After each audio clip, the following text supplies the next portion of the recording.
Pemirsa, helikopter yang membawa Raffi Ahmad oleng dan nyaris jatuh. Angin kencang hingga kabut tebal membuat pesawat yang ditumpangi Raffi Ahmad nyaris jatuh.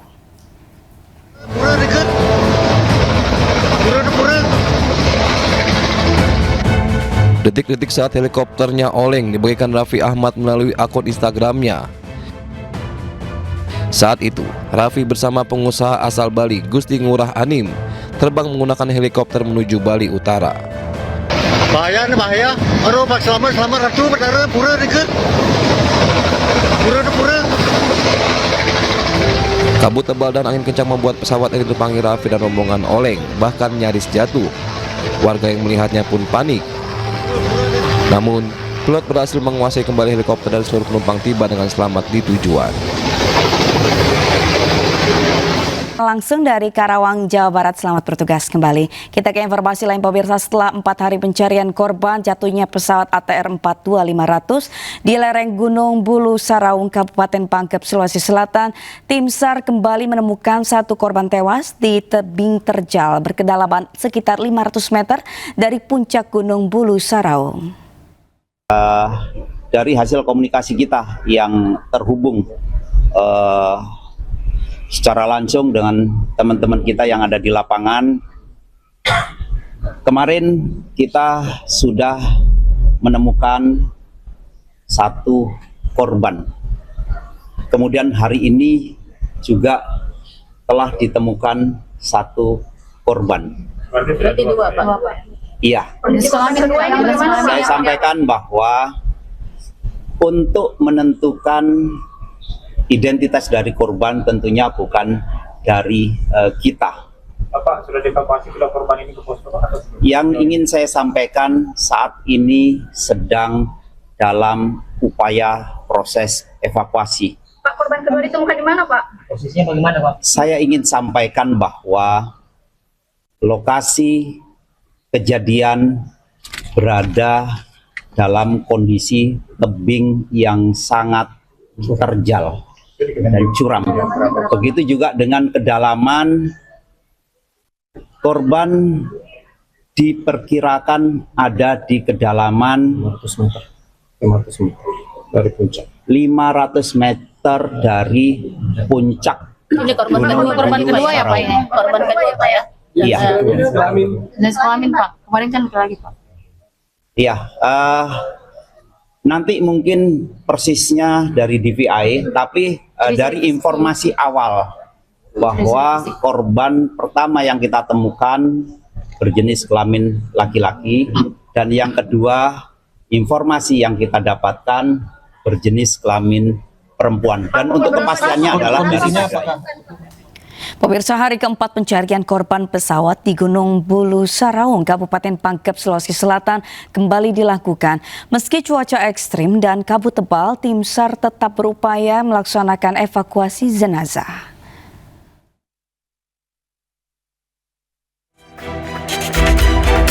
Pada pencarian hari ketiga, tim SAR gabungan kembali diterjunkan untuk melakukan pencarian dan evakuasi jenazah korban pesawat yang masih berada di lereng puncak Bulu Saraung. Hingga Senin siang, tim SAR memberangkatkan total 34 personel untuk menuju lokasi evakuasi. Tim ini ditugaskan untuk menjangkau lokasi terjauh dan paling sulit.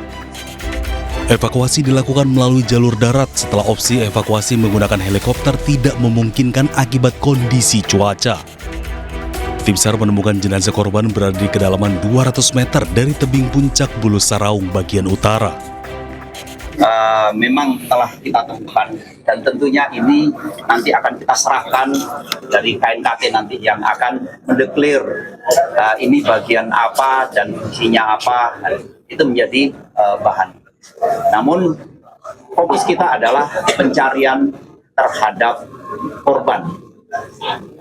Dari tim di lapangan memang telah menemukan korban. Namun karena kondisi cuaca dan kondisi medan yang ada, evakuasi ini belum bisa kita sampai di mana rumah sakit. Hingga saat ini, tim SAR gabungan mengerahkan 935 personel dengan jumlah tim sebanyak 79 tim yang tersebar di 4 sektor pencarian. Tim SAR juga terus melakukan koordinasi dengan BMKG terkait perkembangan cuaca dan berharap cuaca kondusif agar mempermudah proses pencarian dan evakuasi korban. Dari Kabupaten Pangkep, Sulawesi Selatan, Udin Syahrudin, iNews melaporkan.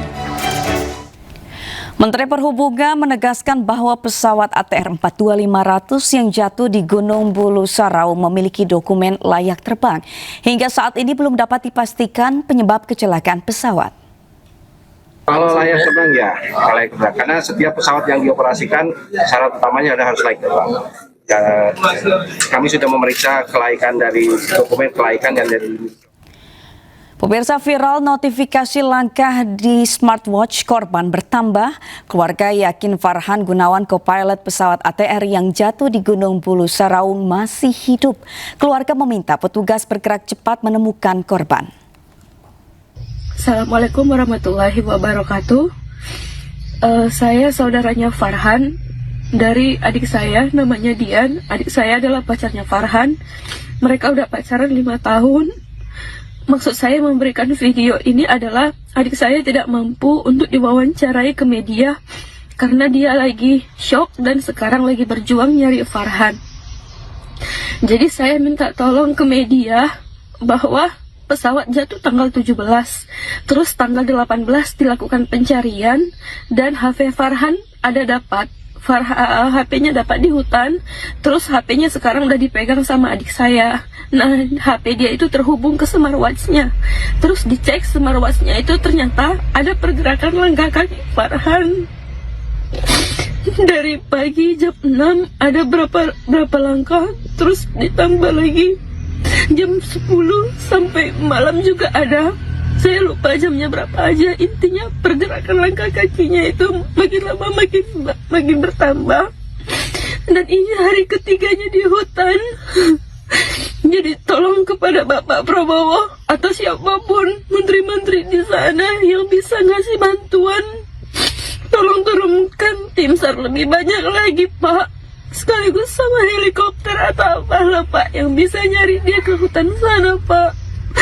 Saya mohon sekali, Pak, tolong selamatkan Farhan, Pak, karena dia sudah memberikan tanda-tanda, Pak.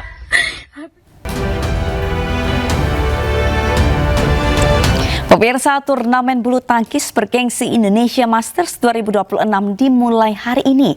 Sebanyak 274 atlet dari 21 negara akan memperebutkan gelar juara. Berikut laporan Yasmin Atania dari Istora Senayan, Jakarta. Pemirsa, hari ini merupakan hari pertama gelaran Indonesia Masters 2026 yang berlangsung di Istora Senayan, Jakarta. Adapun pada hari pertama ini dimulai dengan babak kualifikasi, kemudian nanti siang dilanjutkan dengan babak 32 besar, khususnya untuk sektor ganda putra dan juga ganda putri. Adapun Indonesia menerjunkan sebanyak 25 perwakilan dari sejumlah sektor, diantaranya dari sektor tunggal putra, ada sejumlah nama-nama unggulan seperti Muhammad Zaki Ubaidillah, kemudian Alwi Farhan, Antoni Sinisuka Ginting. Sementara untuk satu nama unggulan lain yakni Jonathan Christie, ini mundur dari ajang Indonesia Masters 2026 dikarenakan ingin memulihkan kondisi fisiknya pasca bertanding secara beruntun dalam 2 turnamen yakni Malaysia dan juga India Open 2025.